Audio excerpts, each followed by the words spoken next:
oznámili sme, že sa vraciame do Európy. Ten slogan Ahoj Európa som mal tú česť vysloviť na rakúskej strane, bez akéhokoľvek dokladu, tak ako v tento deň. Netušili sme, že kvôli tejto našej akcii muselo sa mimoriadne zvolať parlament Rakúskej republiky, pretože Československo nemalo bezvízový styk a oni nám na ten jeden deň ten vízový styk zrušili.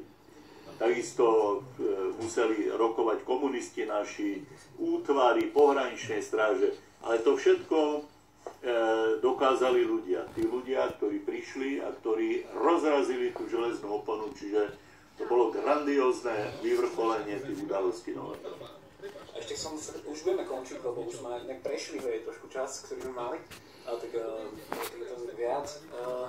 Ešte som chcel som sa poradiť s vami, lebo vlastne tá vaša čiapka, ktorá je pre vás typická a vlastne má už aj meno, ale neviem sa rozumieť, že ako, tak som si povedal, že ešte poradím sa s odborníkom.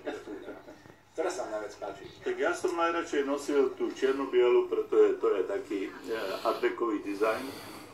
Ale samozrejme, začali sa potom po revolúcii, to na chvíľu bola móda a začali sa predávať rôzne farebné variácie. Čiže ja mám doma aj červenú budajku, čo mi pripadalo tak osobitne úmorné.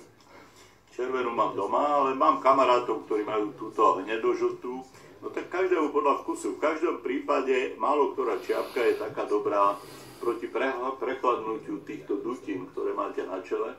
Ja som ju začal nosiť, keď vznikla naša kurická partia, čo bolo niekoľko desiatok ľudí, ktorí boli disidenti a dali sa na túto pomerne namáhavú profesiu. No to bola namáhavá profesia. Každý darebák tam robil a každý sa tam hlasil a vy ste tam odtiaľ nechceli nísť preč. A budajka čapica tá bola už dávno predtým. A to, čo on hovorí, to je hovadina. Tá čepicu som nosil ako chlapec, 12-ročný a otec to nosil z Ostravy. Takže tá budajka, ten jej osud, ten je volá kde v 60. rokoch, alebo aj v 68. alebo 9. No, symbol slobody.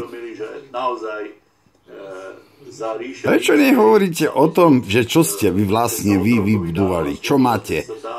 Aké výhody sociálne majú ľudia? Kto drží dneska v rukách celú túto mašinériu? Však to boli synkovia,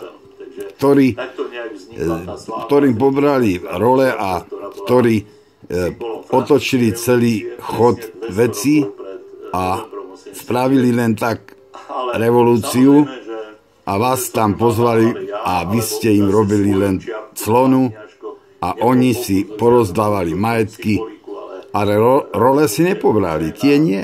Tie si tam ako si nemoli, lebo nie ako bola kedy, že keď mali role, im tam robili za jedlo a spávali v stodolách pri krávach a tak ďalej. No. Takisto aj ďakujem v rámci možno mojej generácie, že ste spravili to, čo ste spravili.